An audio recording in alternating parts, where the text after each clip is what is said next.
Well, hello preppers, gardeners and possibly campers, depending on who I'm drawing in to my channel from what videos I do.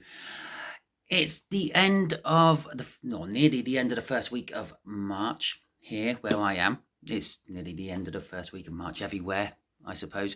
But it is sort of like the starting of spring. Spring has actually sort of just sneaked out of nowhere on us. So there's flowers starting to appear in the plum trees and the early fruiting trees. My little cherry plum has started to get some flowers on. We'll have a little look at that. I saw a huge one on the way home the other day. And well, it's time to do gardening. Okay, yes, I done a little bit sort of a couple of weeks back, topped up one of my beds, but I've still got plenty to do. I haven't been on top of it. I've still got one of my beds to weed out. I've still got that sycamore to move. And with this weather, it's now getting pressing. I'm also going to plant a few things out as well. I've got my seedlings and they're outside. They're starting to harden off. I don't follow the norms. Okay, I don't have a greenhouse or a polytunnel or anything. I have a windowsill and I have a bench outside in the sun. So they're hardening off in the sun at the moment. I'll be doing that for the next couple of days, and I'll probably plant them out maybe Sunday, weather permitting, maybe Saturday, maybe Sunday, in a couple of days from now. And yeah, I'm rocking again, aren't I? Sorry for those who don't like the rocking. And yeah, they're just going to have to take their chances, because that's the sort of gardener I am. The other reason is because I'm working away. So I'm going to be going away next week. I won't be here to keep on top of the watering or anything like that. And they got more chance being in a moist, wet, massive bed than they have of surviving on my windowsill for a week without me watering. Yes, I do have someone who comes round, and yes, they do water my seedlings for me, but I don't like to impose on them. So I'm just going to bung them out. But I'm also going to be starting off a load of new seeds and things as well. So without much further ado, I'll get off my arse and we will go out into, well, my garden areas.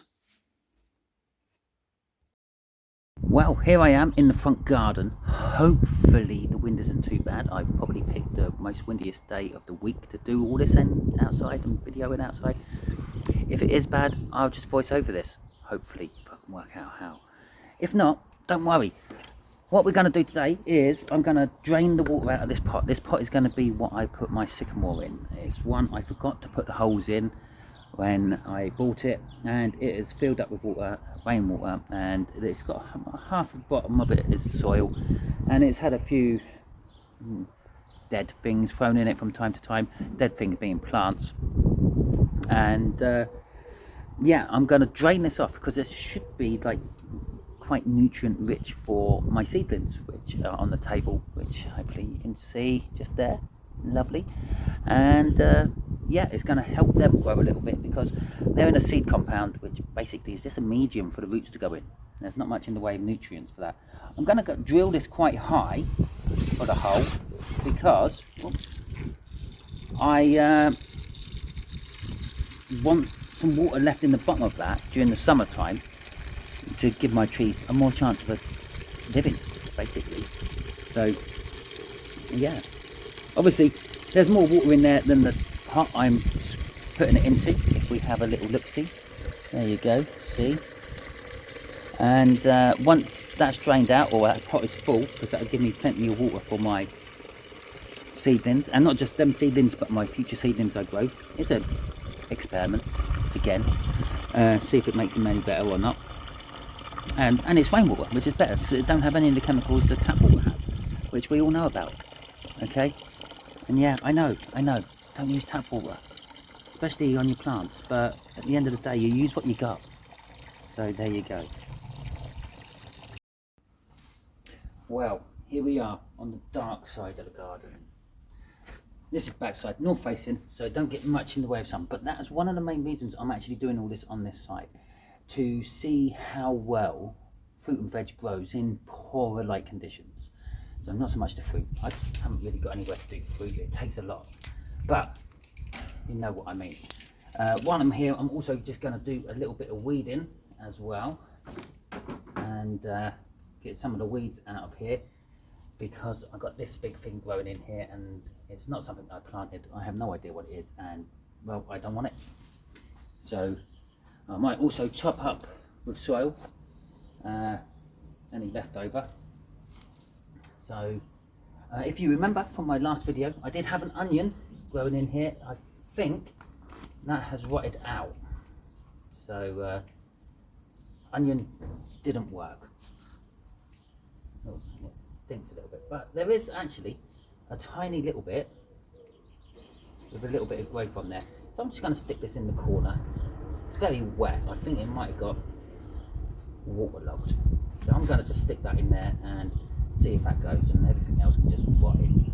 Okay, I don't want to disturb the soil too much on here, because I have what is it, mycelia? Mycelia being mushrooms. There are mushrooms all grow in here. I don't think they're edible, so I don't want to get rid of them too much. If you know what this weed is, okay, if you know what that is, let me know in the comments. I ain't got a clue. It looks like it does grow up quite tall, or it creeps and possibly replants itself. It has well established itself in here.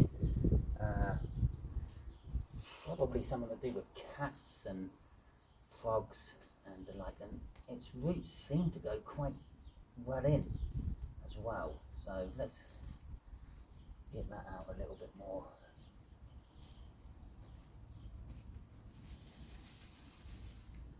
We don't want that in there. Okay. I'll go and put all this in the compost later, and that can disappear down in there. But you don't need to see the compost. I just have compost bins. It's like a communal thing. Okay, but the main reason we're here was not to get these weeds out, although that was one of the jobs I had to do, is to get this out. My little sycamore. I'm going to go quite deep with it, because after all, it's a tree. So it should have some quite deep roots on, which it has got quite a big one. Oh, there we go. And then I'm going to just literally pop that back in there, firm that down. I'm going to take it back to the other side where it's light and give it some good water. I say good water, some of the water will actually come out of this pot originally. Okay. And then we'll get the compost top up in here as well. I have got one of last year's beetroots here growing. In fact, I've got two of last year's beetroots. But let's just pull this little one out. I didn't get much in the way of a beetroot from it. So I'm leaving that. Hopefully that one will give me a flower stem this year. If not, oh well, never mind. I won't get any seeds of it. So I'm just going to lightly rake over what soil I do have here, just loosening it up a little bit on the top. And also getting rid of any of the loose leaves and things. Put that all in one corner for now. So yeah, I don't know, let the other soil sort of mingle in with it better, I suppose. And then we'll yeah, go from there. Right, so this is the last of my compost, which I mainly bought for doing my planting and putting my seeds in. So, in fact, I'll tell you what, with them, I'm going to dig a big hole and bury them quite deep in the ground. Hopefully they will rot out. And it's just one corner. I've disturbed this corner already because that's where the sycamore was growing. So if it disturbs the mycelia, it disturbs the mycelia. It's already been disturbed. So the mycelia, what's in here, is naturally come from my original compost I used. The original compost was a really wood fibrous compost, and I assume it's like piggybacked in off the from the wood fibres. This is quite a woody compost as well, but nowhere near as much as the last one was. There you go, my little remains of compost didn't really go far at all. So what I'm going to do is I'm going to nick another one of Pete's bags of compost. I'll have to pay him back later.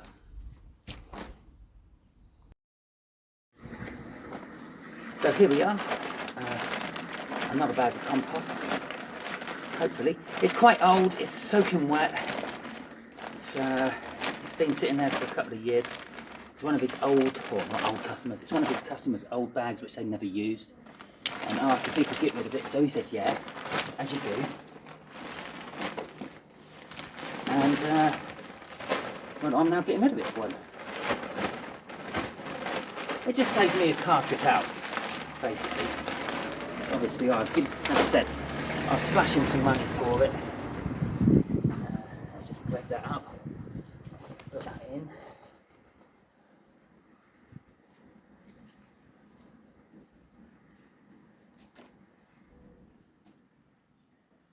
Work it over to the corners.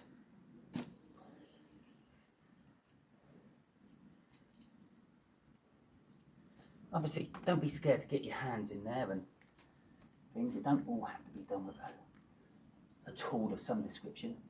And there is research out there what says it's actually beneficial to get a few dirty microbes on you every now and then. I mean, if you're the older generation, you know that we didn't really go around having allergic reactions to things, but we also went around playing a hell of a lot in mud and woodlands and the like. Well, I don't know about you lot, I did. So there you go, let me know in the comments, what was your childhood like? Okay, did you go out in the woodlands? Did you? Yes. I got someone answering me. It's actually Pete. I've nicked Pete's Pete, and he's here. He's caught me doing it. So yeah, there you go. Pete, and Pete. He went out in the woodlands. He Yes. got dirty and mucky and things, and Yes. I don't think he has anything much in the way of allergies. He's not ill very often. So there's some good to be said about rooting around in muck. Yes.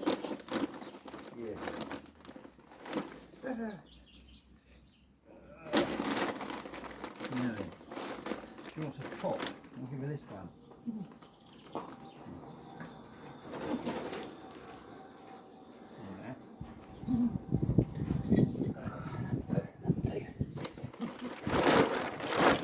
I nicked your other bag, by the way. Well, despite it being a glorious spring day outside, I decided to come in and I'm doing the seeding in here. So you can basically hear me over the wind, because I haven't checked any of the videos I've done yet, and I haven't edited yet, so I don't know if it's good or not. But I thought, well, save myself some time, I would do it in here, especially as these pots are actually going to live inside for a little while. So until they're shooting and things. What we're going to do in 8 of these pots, we have got some sweet corn, which is going in there. Last 2 is a leek I have been growing from the end cut off of a leek, and a lettuce, which again was the crown part of the lettuce, and I'm going to now pop them in because that's starting to grow nicely. That's growing nicely. Put it in the compost, see if I can actually get it to go a bit more, put them out into the garden later on, because obviously this is Primal Prepper, and well, doing things like that could see you through with extra veg and stuff when you haven't got the seeds. So if you find them, what I've also got is a propagator, which is on the floor at the moment, because obviously I have a small kitchen, can't fit it all on the worktop. And there's the soup. We're going to do the soup in a bit. I'm going to do some tobacco, although it's not this tobacco. Okay, it's got these lovely, wonderful pink flowers. I thought that looks quite nice. I can get away with having that as a flower in my garden if I want. But I've got Hopi tobacco seeds and not Golden Virginia tobacco seeds, which they're meant to be. And I'm also going to do a row of tomatoes. A little bit early for tomatoes. It says for indoor sowing March, for outdoor sowing later in the year. I'm sure it does say somewhere on there. I can't be bothered to read it properly. So at the moment, so yep, we're going to be doing them as well. But I'm going to cut. I'm not going to. You're not going to see me do every little plant, every little pot, because well, once you've seen one seed go in, you've seen them all go in. So the sweet corn seeds, some people might soak these like they do peas because they come quite wrinkled. Go in about 1.5 centimeters, which in old money is, what's that, 15 mil, 5/8 of an inch deep. Okay, so I'm just literally poking a hole in with my finger there, and we are going to pop some seeds in there. Okay, and I said you're not going to see them all go in, but it's only going to take a fraction of a second. So I'm actually going to put 2 in per pot. I should have actually put these either side, not one in the middle. So we're going to put 2 in a pot, and if one don't go, the other one might. Doubles my chances.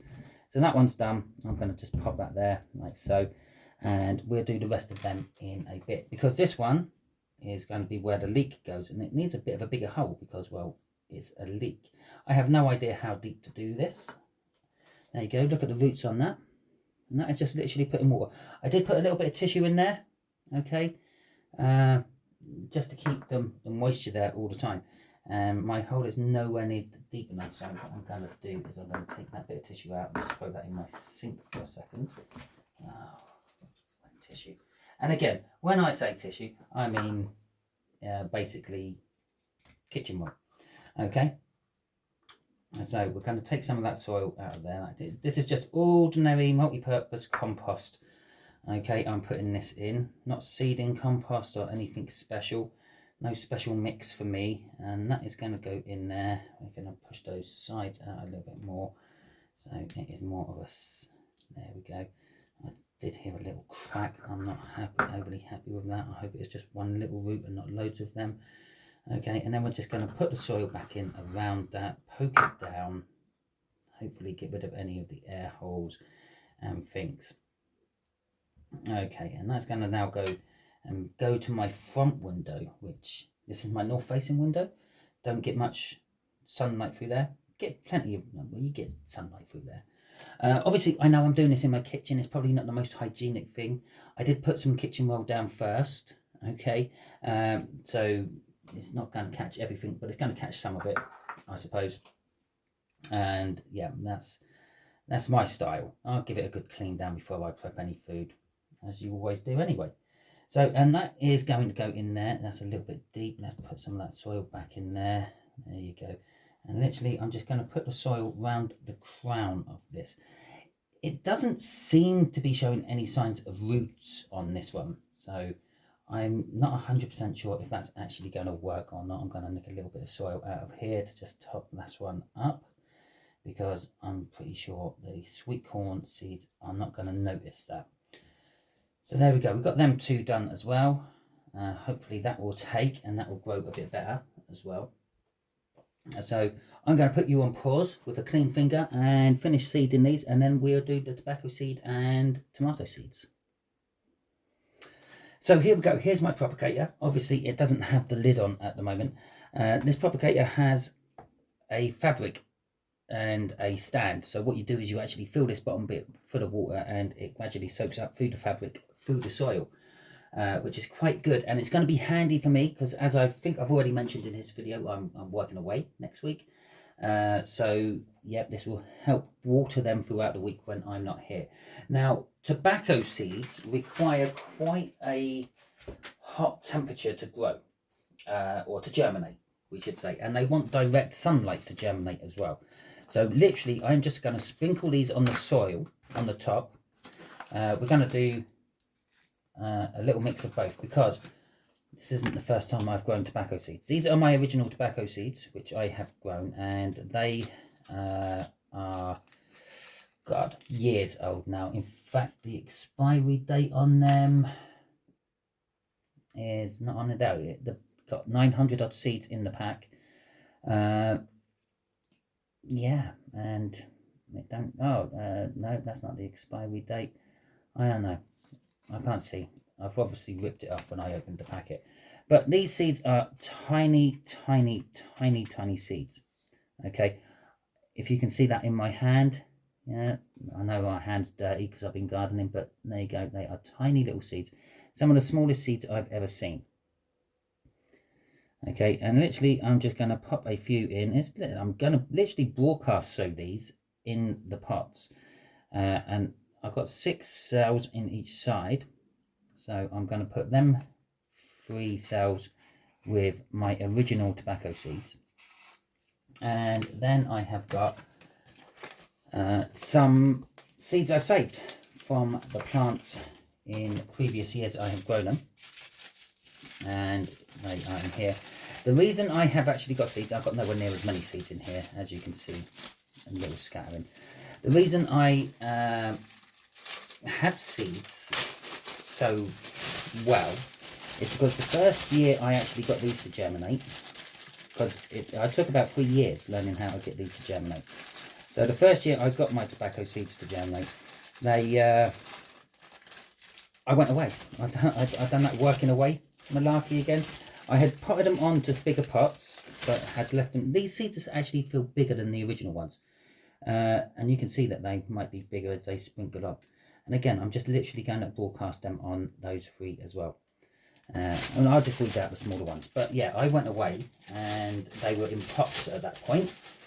And when I come back, they were dry as a bone, because I was living with my brother at the time and he has no interest in seedlings or plants like that, my plants.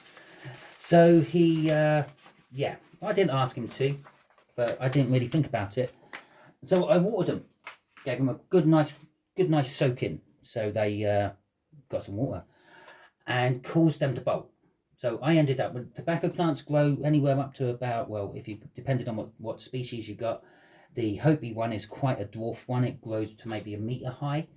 There you go, I'm 1 meter high. But like the tobacco you would actually smoke in your cigarettes grows to about 2 meters high.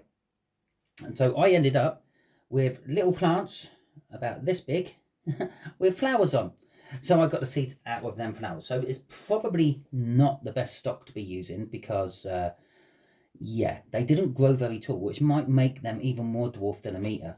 I'm just going to literally just push a couple of them around just to see if that makes any real difference when they grow.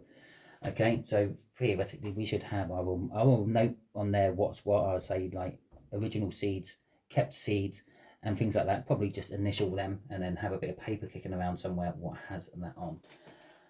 Okay, oh yeah, I better do that as well. There you go, there's one of my trays I've kept. Look, one of my food trays I've kept.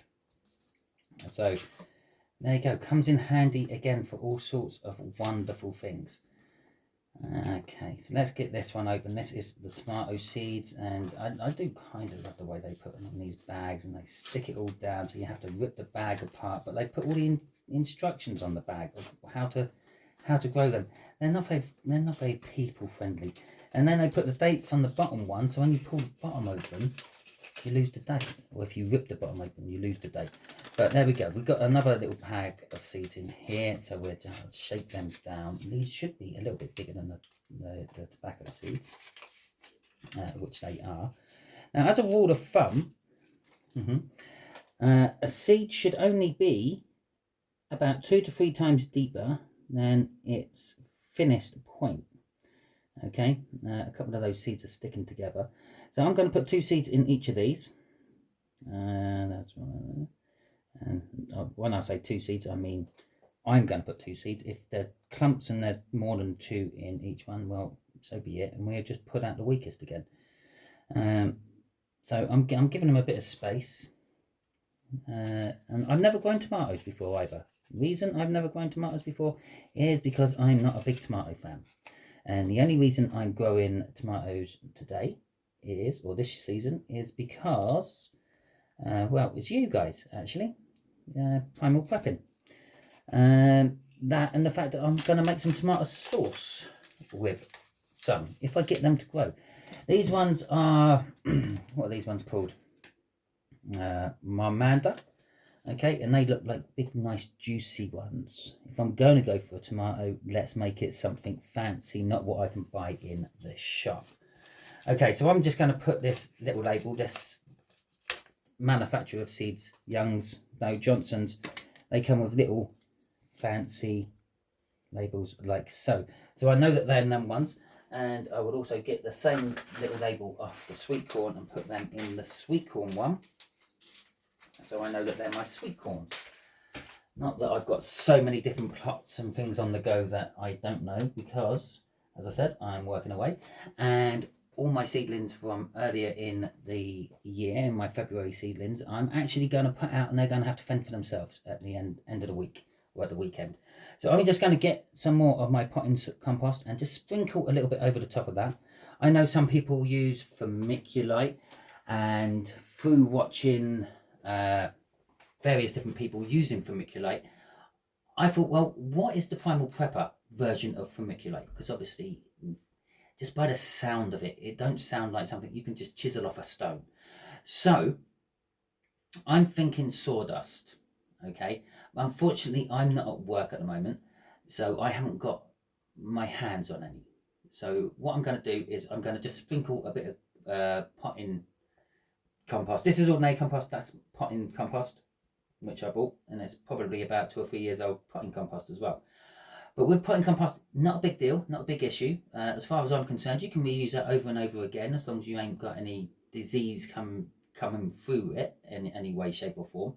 Obviously, you will know that from what you grow out of that seed compost, because it doesn't need much in the way of nutrients or anything. It just needs to be a medium for the roots to set into, because, well, the seed is providing everything a seedling needs, because that's what the seed does. Okay, I'm going to get some compost. Hang on a second. Oh, there we go. We're back with my compost. Literally, I am just going to sprinkle a little bit over, so it just covers these, just a little bit, bonk, just so it covers these seeds. And then I will give them a little bit of a water and a wetting, and then I will put the water in the bottom of this pot to get it all moist from underneath. So that's my compost done for that. Now, as I was saying about the tobacco seeds, they need a warm soil temperature. And this time of year, this is what makes it hard in England to germinate tobacco seeds. We don't have the soil temperature to germinate them. They want sunlight. That's why I'm just leaving them on the top. And they want warm soil. Now, tomatoes, again, traditionally, being a tropical plant, I suppose, they grow well in our climates and things, but that's not where they originated from. So I'm going to treat them like they want hot soil as well. What I'm going to do is, with this pot, is I'm actually going to fill it with not boiling water, but like hot water out of the kettle. Okay, I'm going to boil the kettle, leave it about 10 minutes, then use that water, and that will soak up through there and warm the soil up as it is cooling down, so to speak. And every time I top this up, because I'll be topping it up again before I leave for work, I will be using warm water out of the kettle until I've got signs of life coming out of those seeds. As soon as I've got signs of life coming out of those seeds, that's it. It was just normal water, because once the seeds have actually started growing, they don't need that temperature as much. Okay, because they're then relying on their leaves and the sun and everything. So I'm going to put these in my windowsill, my south-facing windowsill, and yeah, we'll have an update later. I am going to be planting some garlic as well, but time is starting to push against me, so I'll probably be planting, because obviously I've got to clean the kitchen worktops now. So yeah, I'll probably be planting the garlic tomorrow. Okay, I will show you what I'm planting garlic wise. No, today we are planting my tiny garlic, which I grew. I think that was last year, which was actually part of my experiment of late planting garlic, which is also what's growing currently out in my back. which, well, we'll see what it does then.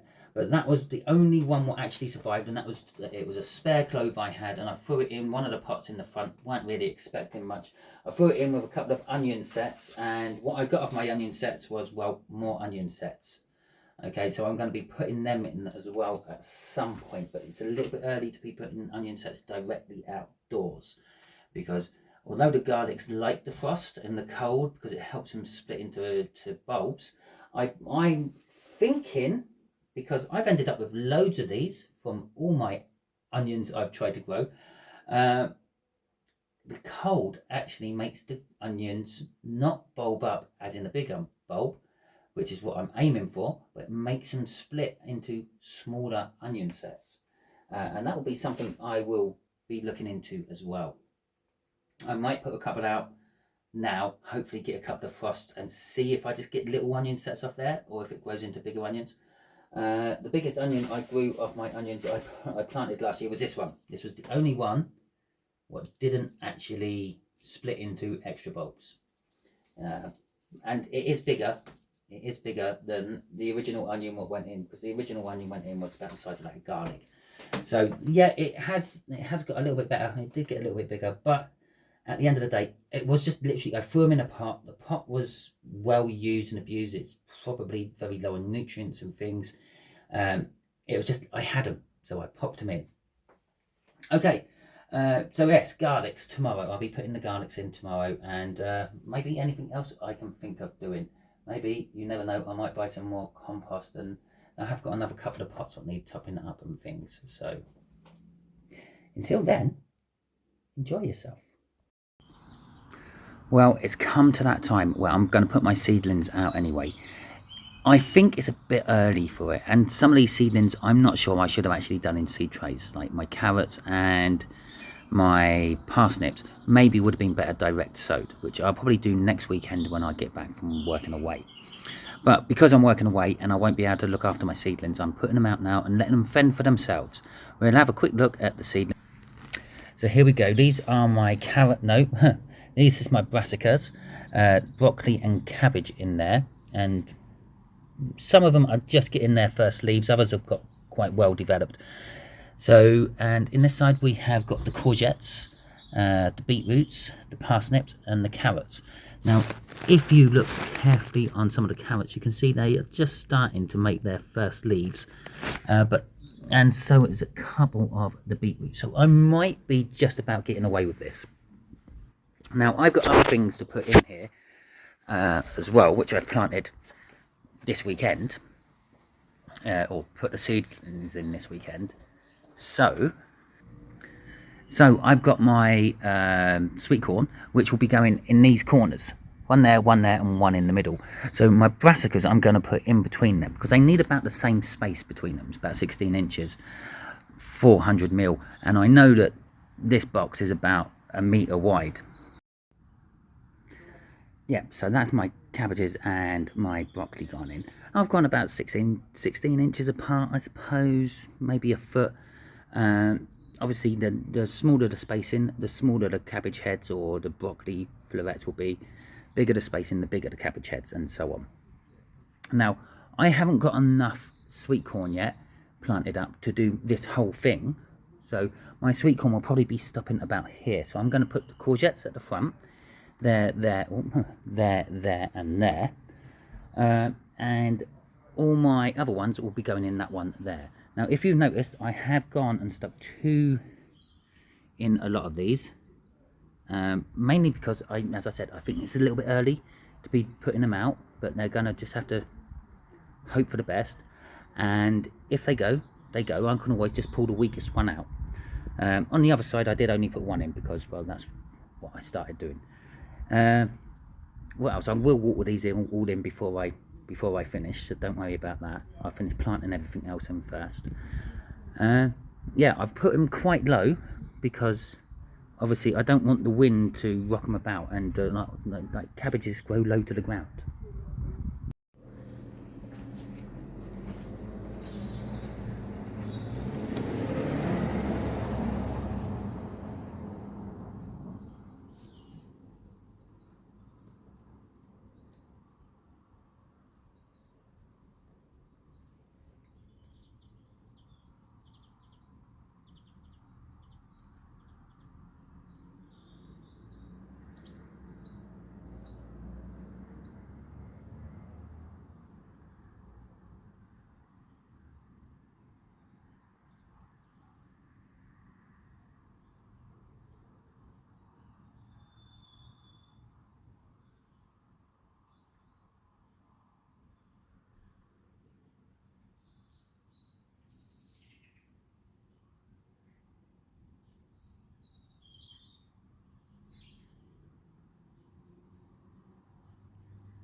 Now again, I've planted them all as like little clumps.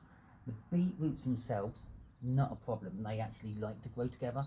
The carrots, well, I can always thin them down at a later date, and that's only if actually any of this goes. I am being quite generous with the amount I'm putting in because I do feel that I'm probably going to lose a lot of it. I am quite prone to having slugs around this area, as you may have known from my videos last year. Okay, now we're going to go for the courgettes, and I'm going to put the courgettes along the fronts of all of these. And you may have noticed I am actually quite brutal taking them out of the pots as well, because, well, I'm just brutal. They should be able to manage a little bit of arsing around, and if they don't, I'll learn my lesson for next time and plant them directly in at an earlier point. Now the roots for these have gone right across the bottom of my seed tray, so perhaps next time I'll use some kind of module cell for these ones, because I'm putting out carrots with this, some of these seeds as well. And I haven't actually checked the spacing on the courgettes, so I don't know if I've got enough spacing in there or not.